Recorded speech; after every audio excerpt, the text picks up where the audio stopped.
Nabisto ang isang South African national na nagtangkang magpuslit ng droga sa NAIA. Natagpuan sa kanyang maleta ang higit 42 million pesos na halaga ng shabu. Yan at iba pa sa report ni Gary De Leon.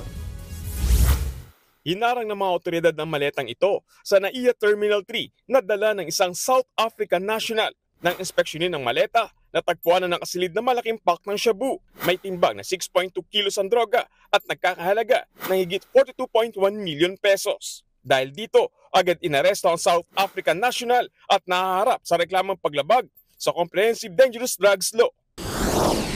Sa Pasay pa rin, natagpuan ang samut-saring iligal na droga sa isang parcel sa warehouse sa NAIA Complex. Kabilang na ang ecstasy, liquid GHB, marijuana oil at mga candy na may halong marijuana. Nagkakahalagaan lahat ng yan ng higit 7.5 million pesos.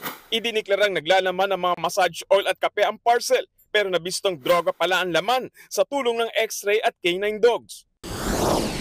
Nakadapat na aposo sa 5 lalaking ito matapos salakay ng mga pulis sa isang drug den sa Dinalupihan, Bataan. Naaktuhan sila nagsasagawa ng pot session.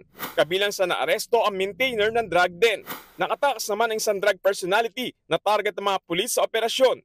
Nasamsam sa mga sospek ang higit 4 na gramo ng shabu na may halagang 30,000 pesos, drug paraphernalia at isang baril. Nahaharap ang 5 sospek sa reklamang paglabag sa Comprehensive Dangerous Drugs Law. Nagbabalita mula sa Frontline, Gary De Leon, News 5.